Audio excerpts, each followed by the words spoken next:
Good evening, family. How you doing? How you doing? How you doing? How you doing? I was actually napping, sleeping well actually, and the ancestors got me up. They woke me up. Um, I'm gonna talk to. I got to tell you about this dream first and foremost, but this is going to be a companion. This is going to be part two to another video that I recorded from or about the Phil Valentine interview. So had this dream that I was on this bus, and I was the only black guy on the bus. But my ancestral guide, who often accompanies me, who I can never, well, sometimes I can see him, but usually he's just there. And usually when that happens and I can't see him, it's like, okay, this is my higher self, not so much my ancestral guides. Anyway, so on the bus, and my ancestral guide is just there again, so my higher self. And we're driving on this road that I know very, very well. But a beautiful day, the sky got dark, and people that I work with uh, started kind of meandering on the bus. You know, you ain't supposed to be walking when the bus is going. And the bus driver starts playing music. And at first, the music is just poppy. It's kind of poppy. And people almost look like they're in a kind of a trance and a daze. I wasn't, but they were. And I remember talking to somebody who I know well, and he seemed kind of airy. And I just kind of looked at him strange because I didn't know, what to think, what was going on. And truthfully, to be honest with you, I felt younger. I did. I felt like I was in my 20s, my mid 20s again. And I was just like, okay, this is strange, but I'm not getting affected. Why is that? And then as we moved along the bus route, I became older. And the skies got darker and darker. But yet there was sun. And yet they kept getting darker. And then the skies were actually pretty dark. And then suddenly the sun came out. And it was bright. And the poppy music turned to death metal. And I started hearing the beginnings of this song, this death metal song. And the people at the front of the bus stood up excitedly and stood close to the driver. And then as the death metal went to what its primary feature is, which is do do do do do do, they started headbanging really hard, and the bus shook up and down, and I woke up. And that dream led me to this. My guides said you need to get up, and you need to talk to the people about survival. In his interview, Dr. Phil Valentine said an upcoming webinar that he was going to be giving had to do with survival. And he talked about the need to go underground in order to grow food. Because if you were trying to grow food to feed people, to feed families, to feed the community, then they would shut it down. Because what they're essentially doing is utilizing the food as they did in the 1800s. He didn't put that part in, I did. The late 1800s, they were poisoning the food. They were poisoning the food. In fact, the FDA came into existence because of people got sick of them poisoning the food. And there was a movement to get people away from the industrialized food, which, by the way, in case you don't know, the stuff that you typically buy in the store isn't, except for I think the produce, most of the stuff that you buy in the store isn't actually called food by the industry. It is called food stuffs. Another interesting point that needs to be made. Most of the companies that you see in the grocery store that you have known for decades, many of them started off, and especially the ones that have been around for decades, many of them started off as independent producers and manufacturers. I'm not talking right now about the quality of their foods. Remember though, most of this stuff was called food stuff. You should look up that word, food stuff. Anyway, many of these companies that were independent, like your Velveeta and your Kraft and things like that, many of them are now held by venture capitalists and firms, investment firms that are only out for one thing: money. If you notice with your foodstuffs, if you notice, you have a new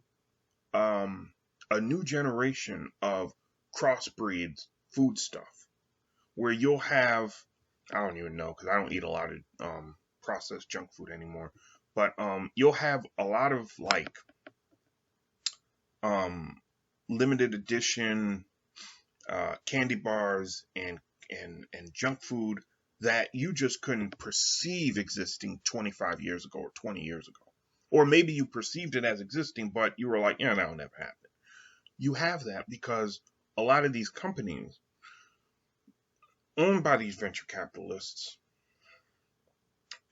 they just want to make money. So they're going to do whatever they can to make money. That means switching things up, making new things, limited edition things, and just feeding it to you. Another interesting point that needs to be made for you to consider before I go into why survival may be necessary and will be necessary, truthfully, is that most of what we are seeing by way of food is definitely meant to keep us locked down. It is definitely meant to keep us locked down, and it's meant to keep us locked down not just on a cellular level. This is to give people the illusion that there is more, that there is more food, that it is healthy for you, that it is good for you. In fact, the movement, even by European Americans, to demand for nutritional, organic food bases for everything is messing the industry up. I read an article a couple of years ago where they were talking about how big companies are now struggling because they've seen their sales completely, forget about dip, they've crashed because people don't want to deal with their stuff anymore because they know how poisonous it can be to them. So, especially as my generation is growing into maturity, our eating and quote consumption habits are changed dramatically from the generation before us. The generation before us, a lot of the junk food was good. They didn't care about the processed mess. It was just what it was. We are saying no. And so what a lot of these companies did was they went to the government and said, look, people ain't eating our food.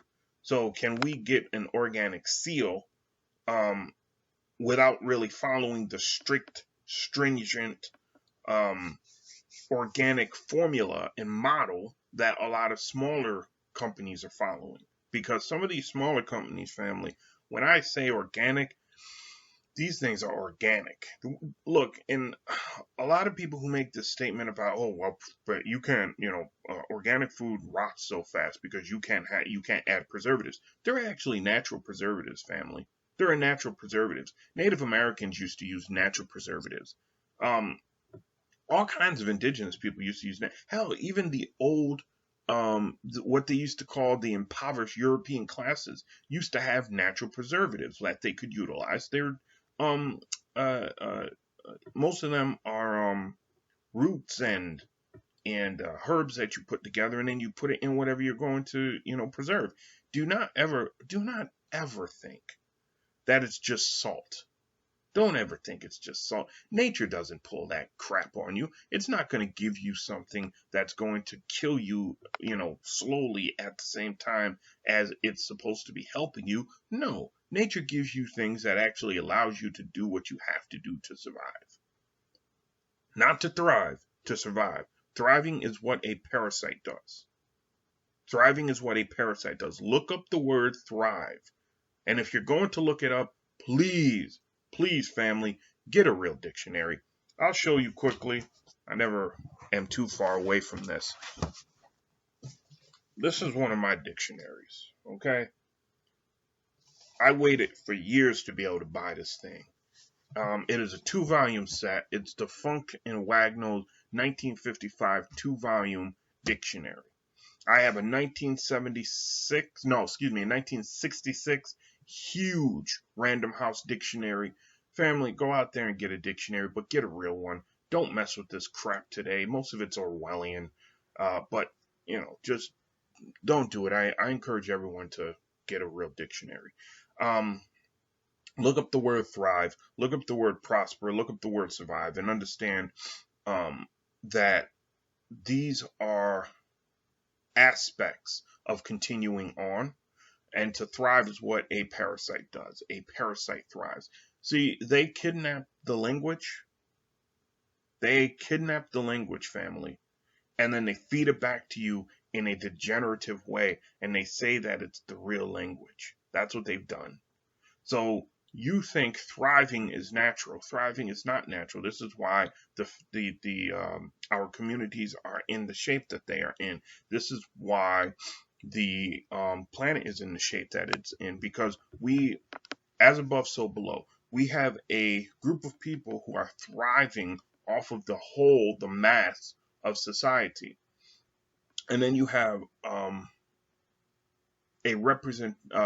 duplication of that, a mirror image of that, which is impressed onto the lower classes, the lower peoples of the society, which makes its way all the way down to the roots, which becomes dysfunctional, which becomes or becomes activated at the whims of those thriving at the top. And we have to understand that.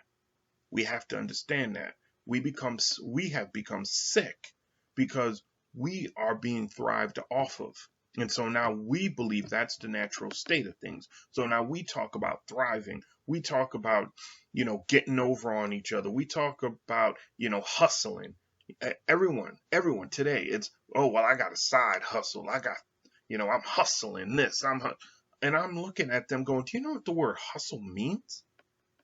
Do any of you know what the word hustle means? And I know I'm jumping around a little bit, but I'm letting the ancestors, speak to you today, family. But do you all really know what the word hustle means? You need to look it up. Oh, I'm hustling. I got a side hustle. Okay, what does it mean? What does it mean? Because there's people in this world that are truthfully hustling, and they hustling you. You think you hustling. Just like, back in the day, it used to be cool to call yourself a player. A player. Most of these cats were never players. None of them were never players. Even when you was a low-level street dealer, even when you thought you controlled some territory as a street dealer, you wasn't a player. You were being played. That's the game. You were being played. So let's talk about survival, family, because the dream that I started off with goes to one of the primary problems of our people. We are on a bus. We don't know what the hell's going on. And when things start shaking and moving, we are left just there. And we don't understand, how to change the destiny of that bus. We don't understand how to change the destiny of that bus. When in reality, we have all the power in the world. We do. Now we have allowed, and this is something Bobby Hemmitt said this several times, man. He would talk about music. And he would say, things like, well, you don't want it, when it comes to music. He'd talk about white people doing our music, and he'd be like, well, you don't want it. And he's right, man. We have allowed white folks to take our music and to reproduce it and to feed it back to us. And not only to feed it back to us in a manner that mirrors what we are doing or what we were doing, because guess what, family? They have people who can do some of the things that we can do. Yes, they can sound like us, they can produce the rhythms like us, but they can't be us. But they can still produce it back to us. And if we heard it constantly, it would jog us. And we would say, shoot, we can do that better. But we've allowed them to take over our music. And because we've allowed them to take over our music and not to reproduce it in a manner that is fitting with how that is complementary, not fitting, but complementary to how our ancestors did it, to how those before us did it, because we don't hold them to that high of expectations, family, they have degenerated it. They have made it less than. So now they're producing back something that is in the realm of their soullessness, particularly the soullessness of those who run the music industry. There is something that I discovered a couple years back now, I think, well, maybe a year and a half ago, called Blue-Eyed Soul. And I've listened to it, and I think it's laughable. There is no soul in that Blue-Eyed Soul. There is no soul in that Blue-Eyed Soul. And the fact that they had to make something like that up, and they basically rip off, black music and then deconstruct it and make it almost computerized. And I mean, it says so much. But we have allowed them to do this, and that has taken the power that we usually reserve, the consciousness of the country, the consciousness of the country. Black America is the consciousness of the country. You've heard people say this before, but you've never registered it. We typically reserve this right to stir this country in the manner which we see fit. We relinquished our music, and truthfully, they stole it also. Let's be very honest. But we didn't fight hard to keep it either. They stole it, and we just let them keep it. Now, to understand more of this, I produced a video called Music, I think it's The Broken Root. And you can hear me talk extensively about this there, because I'm going to go on now. But the music, our music, which came from our soul, which was fed by the earth soul, which was influenced by the cosmic soul, interpreted the uninterpretable yearnings and uninterpretable voice of the earth and the cosmos for the European. And by doing that, we were able to actually impress upon this wonderful, wonderful planet the will of what we would say was God, but also our own will. We could shape our community by our music. I want you to hear that. We could shape our community by our music. By us no longer putting out music which shapes the soul, which communicates that higher vibratory frequency from the cosmic soul, the earth soul. By us no longer doing that, family, guess what's happened? Guess what's happened? Not only has our communities fallen into this form of shallow existence, where we are executing the 7 deadly sins every single day, but, and this I think is more important, the communities within our community has no direction. Has no direction. And in fact, here's the scary part.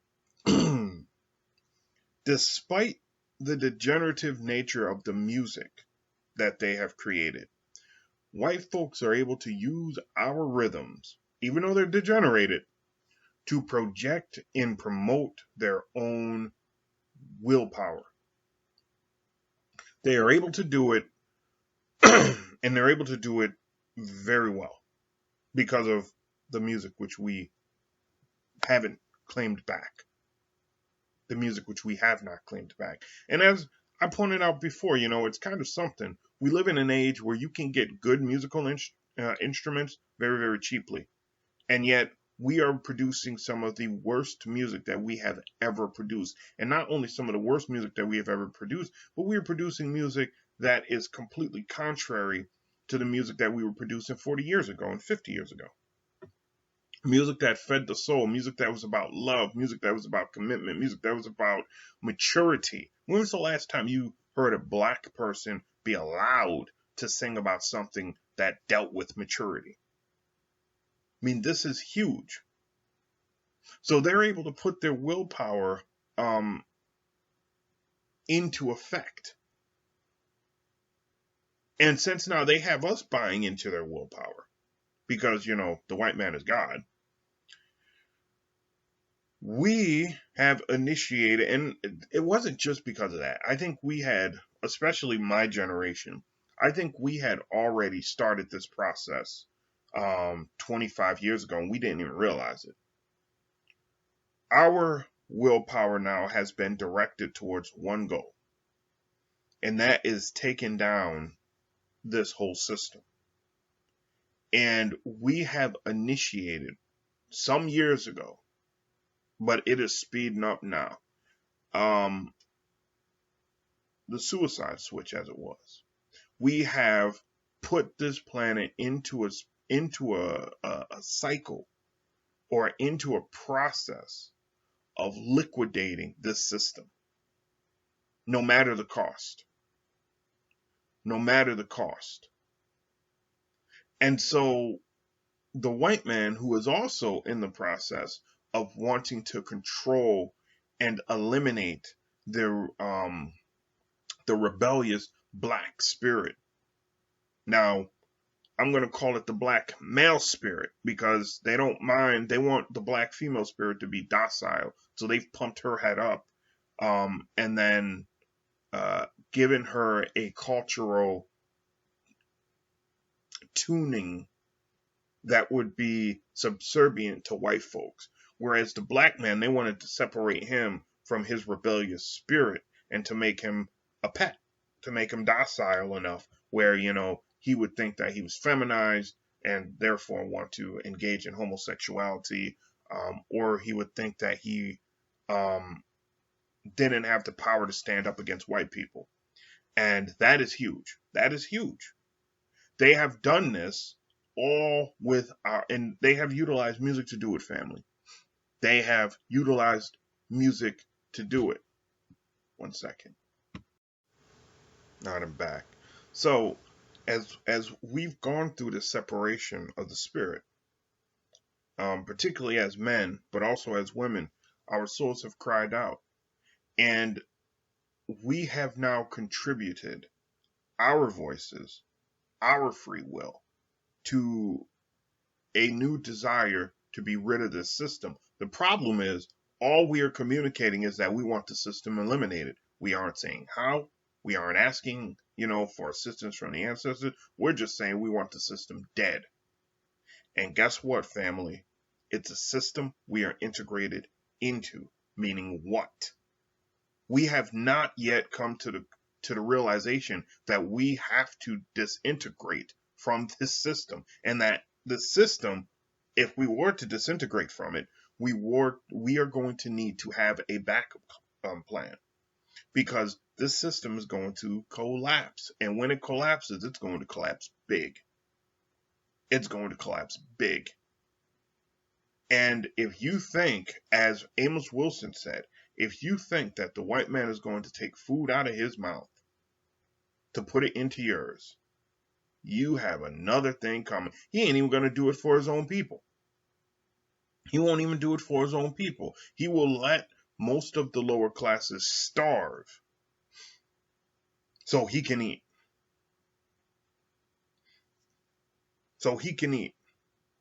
Now, how did this not happen earlier? Because look, I was listening to a brother talk back in 2015, and he was speaking on, I think it was Mwalimu Baruti, and he was speaking on how he has witnessed this society decline dramatically since the 1970s. And that gave me some tremendous insight. And the ancestors said, yeah, you've seen a decline because this society screwed itself. The higher, especially the upper class, screwed itself. Well, no, I can't take away the lower class either because they followed suit, both the lower and the middle. But they screwed themselves. They thought they were going to be able to integrate black people and pick over their corpse as, you know, they bled them dry of their finances, which is a resource, and their talent, which is what they always do. They take the biggest brains out of the community and then leave it to be leave it to be in desperate need of innovation. They thought they were going to be able to do that and there was going to be no consequences. The reality is, family integration was supposed to be about the moralistics. I know what Bobby Hemmitt said about the moralistics. I get that, but in this case, he was indeed incorrect. He was incorrect, at least from the standpoint of the collective. How the planet is supposed to be evolving. The moralistics that we carry inside of us, family, is dramatically different than the ones that Aleister Crowley was talking about. Dramatically different. Dramatically different. This is a higher form of being that we exercise. And if you watch the Phil Valentine interview, you'll see he kind of references this, I think. I've been watching a lot of lectures lately, family, so I think he references this about the book On the Way to Be. I know Bobby Hemmitt has referenced it. I know he has referenced it in the past. The book, and we didn't need a book. We knew how to be. That was Ma'at. That was Ma'at. That was Tahuti. That was all this other stuff that gave us direction. And it was inside of us. And because we were taught it was inside of us, it was a part of us. And if you were going to act unnaturally, then you were literally acting against your nature. If you were acting against it, then you were acting against your nature. This is why they gave you all the stories in Egypt about all of the gods and what they could do. That was you. These were elements of yourself. Yes, you could go to the gods themselves, which did exist, patterns and forms and what have you, but it existed within you. To counteract it in any way was to cut yourself off of something basic inside yourself. It was as real as your heartbeat. It was as real as your heartbeat. So integration was about that. We don't get that story, family. We don't get that story.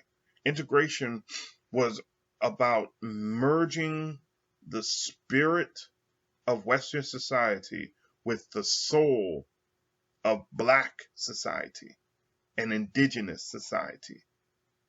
And the spirit, being arrogant, being created to be dismissive and controlling and destructive, wanted to overtake the soul.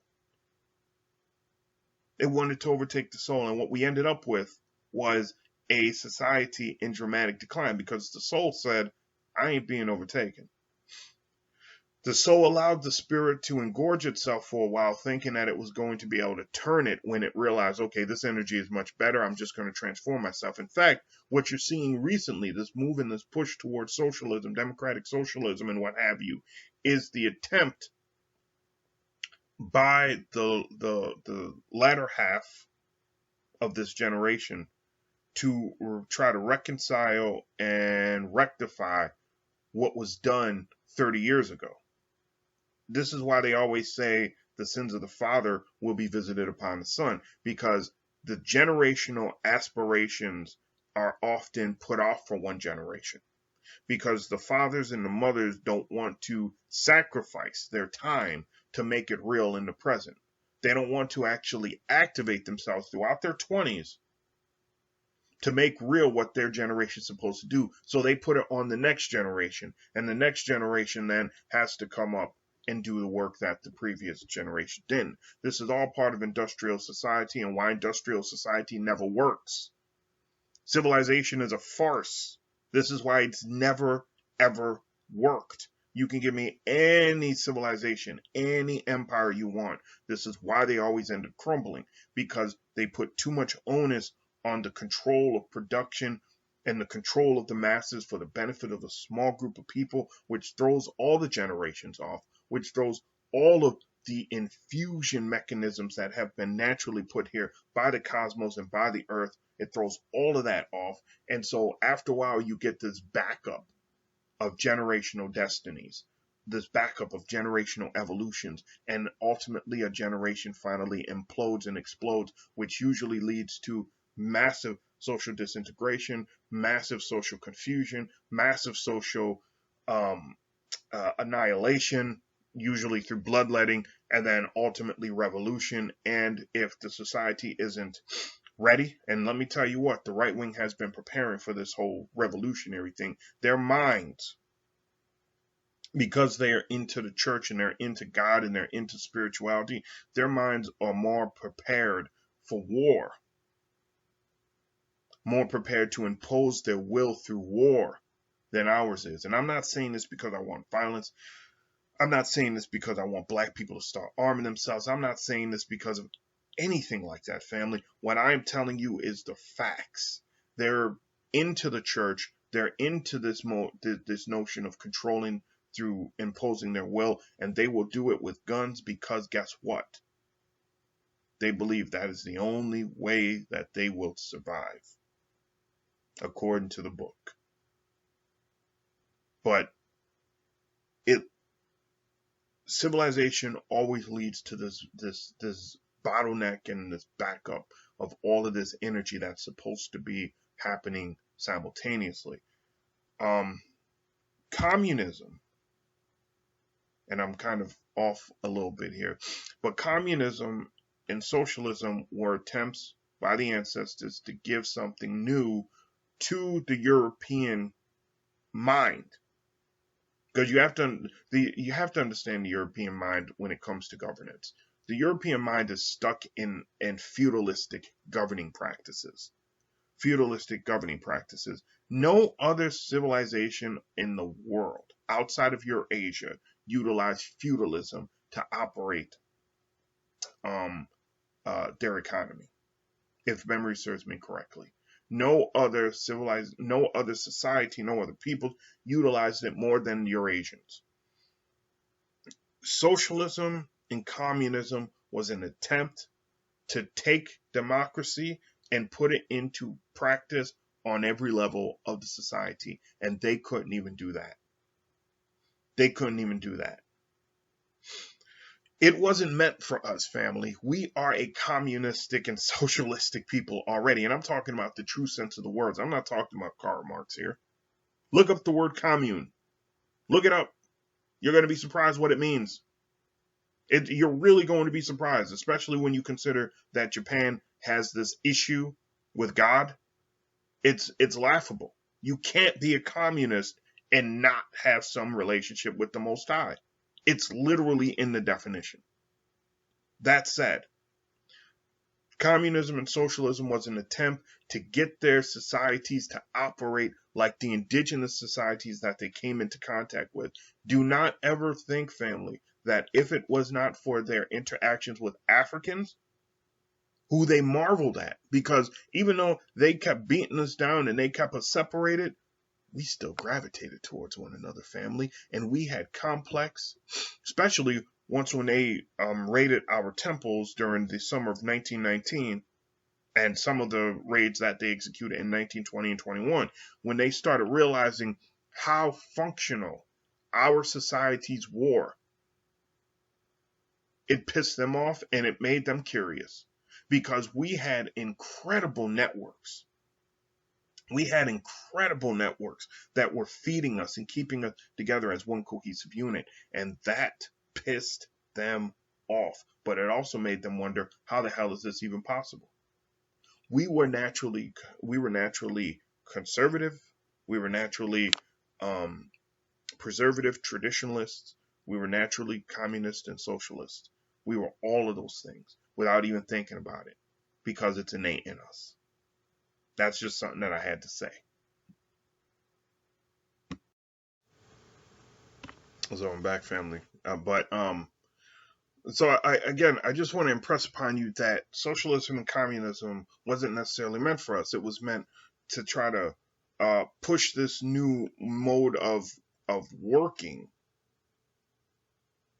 onto the European and the Eurasian, because they were so tightly, regulated when it came to governance that the ancestors knew if you didn't give them something new. And let me tell you also, if you didn't give them something new, then forget about it. The society would again hit that barrier, that wall, and then would come down. Let me tell you something else that you may not know. Karl Marx is not who you think he is. Karl Marx is a person who studied immensely.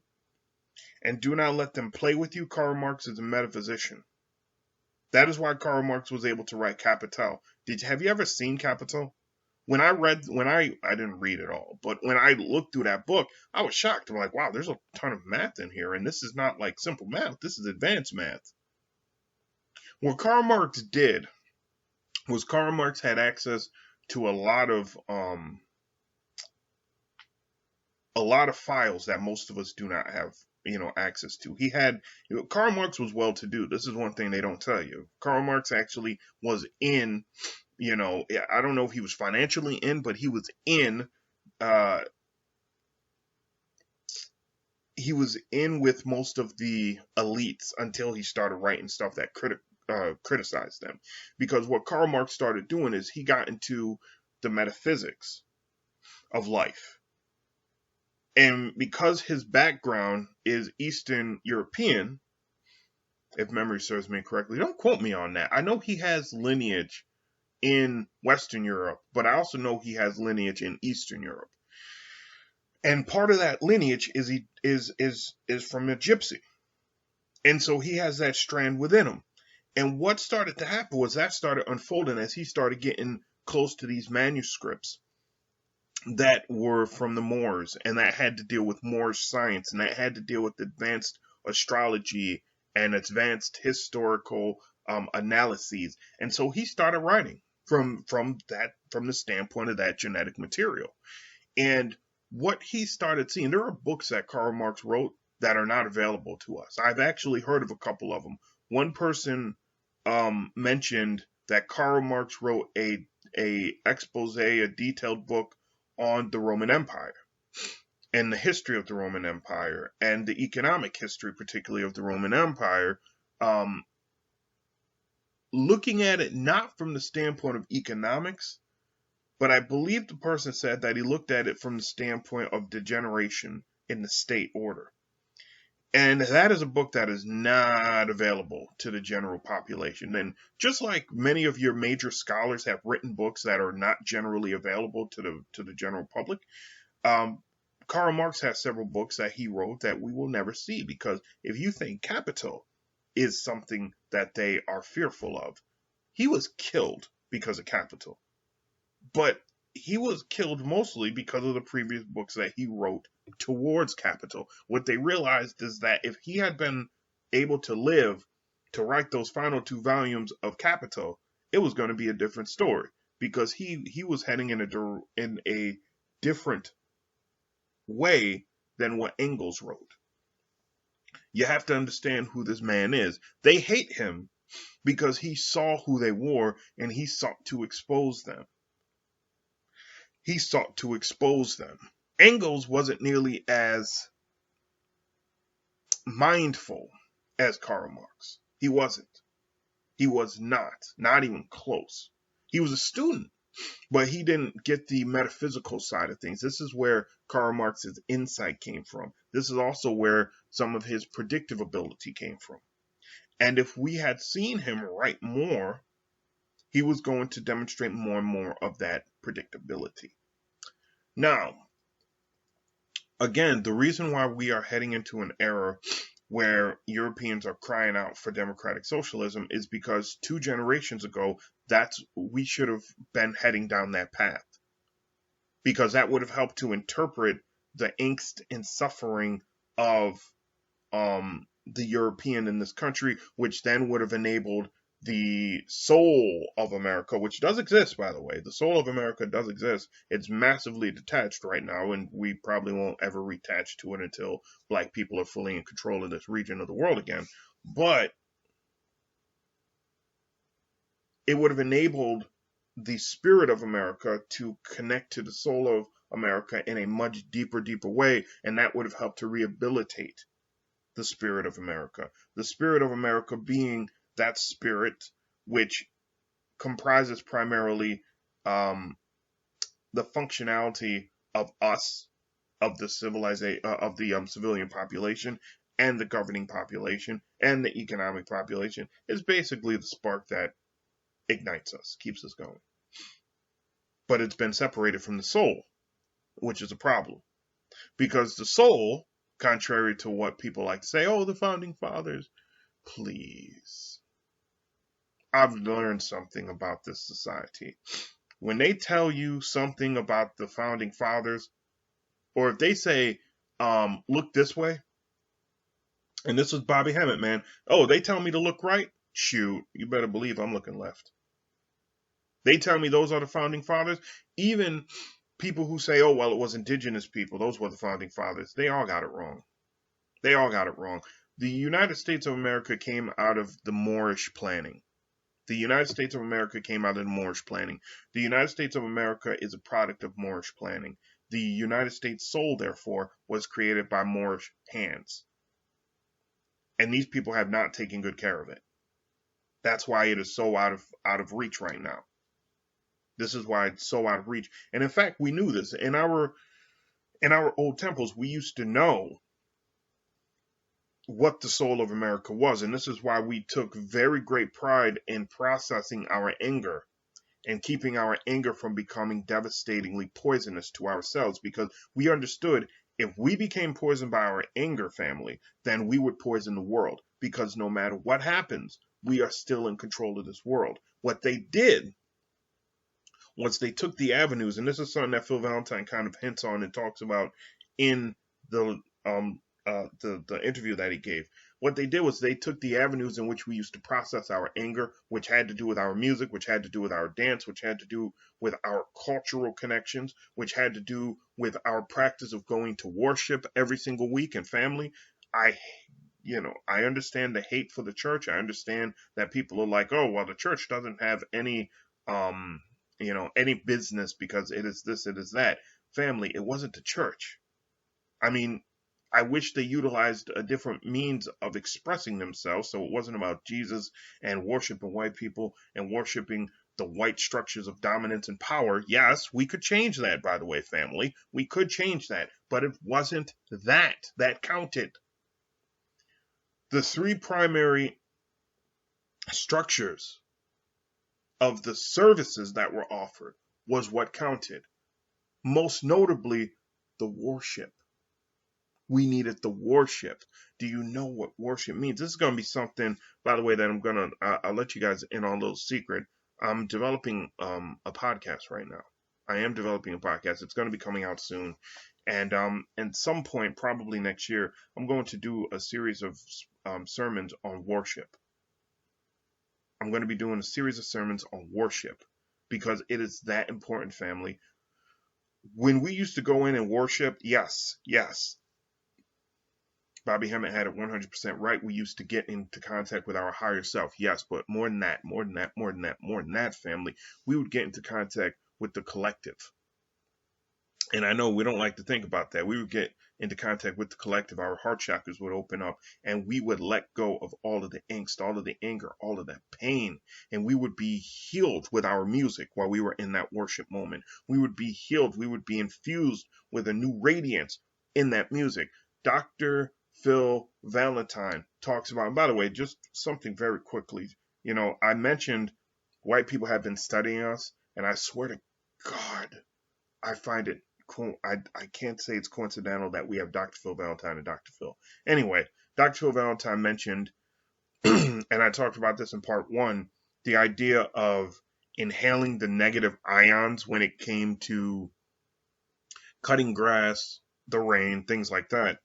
But what I think is often missed out upon when we talk about music is what it does is it surrounds us. And when it surrounds you, you breathe it in, you experience it, You take it in through your chakras. You drink it like water.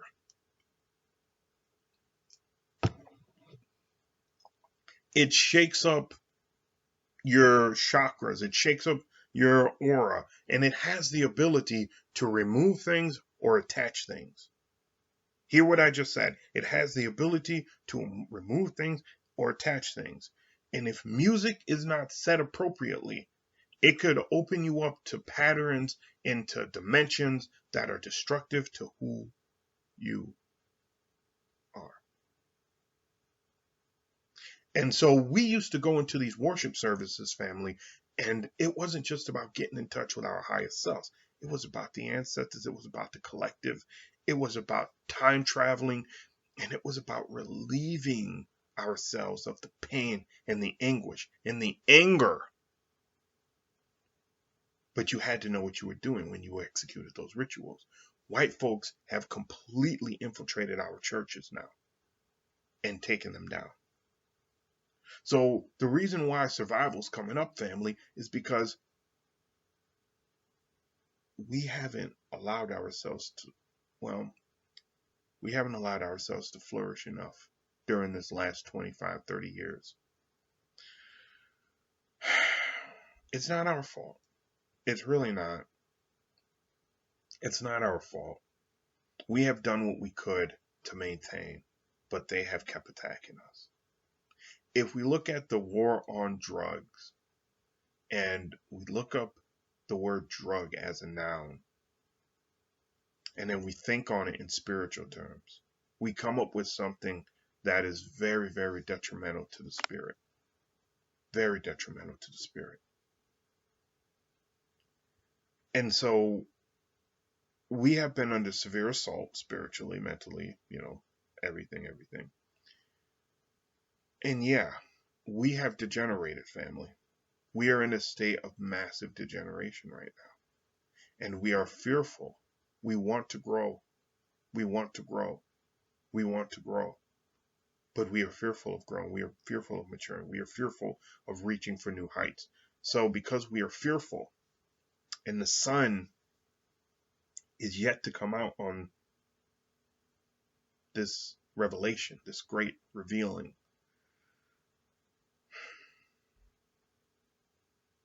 we are walking into severe darkness and we don't even realize it.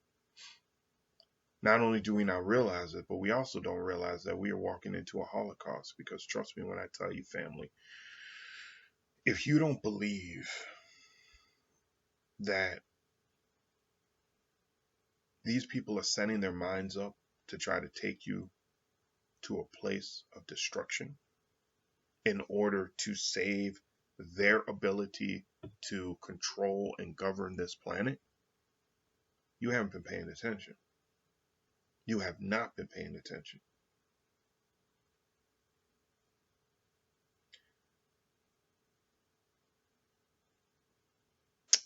I will be right back.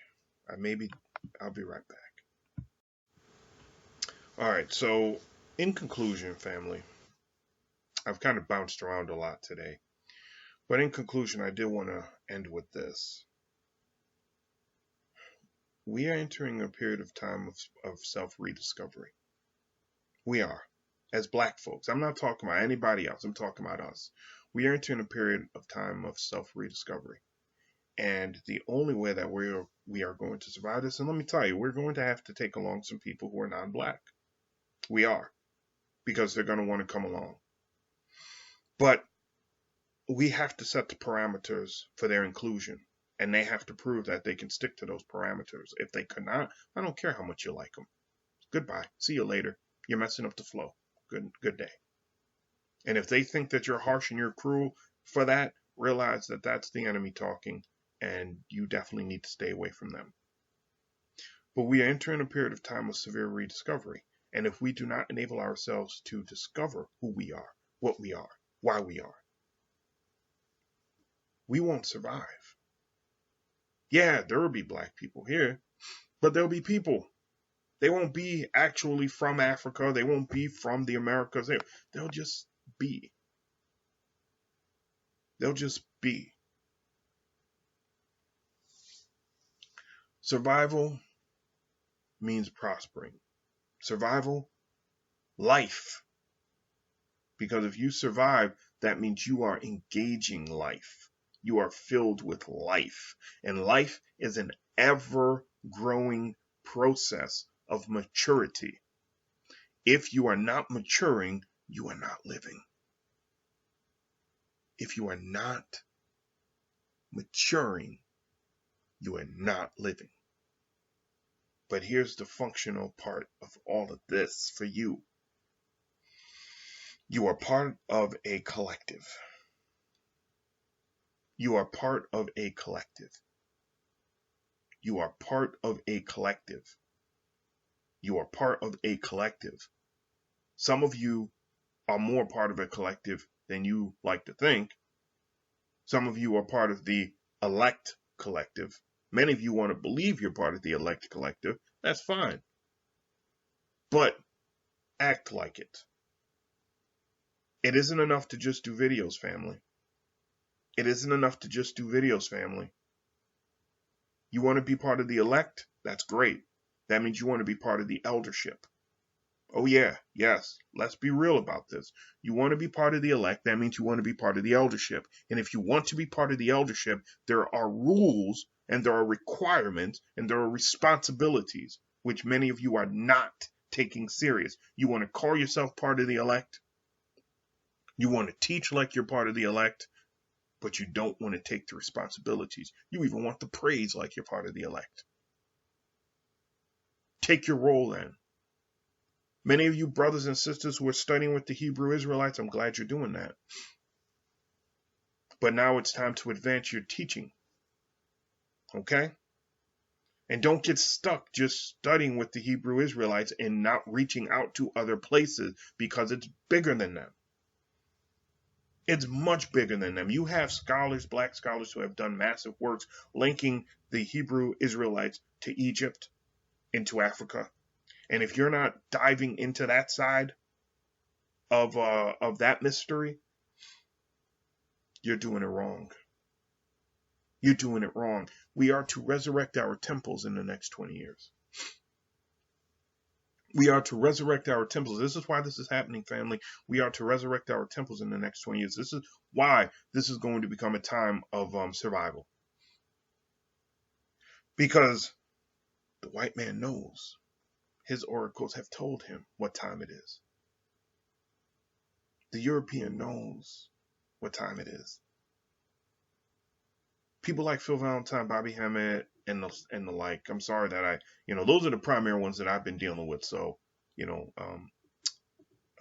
Dr. Blair, all of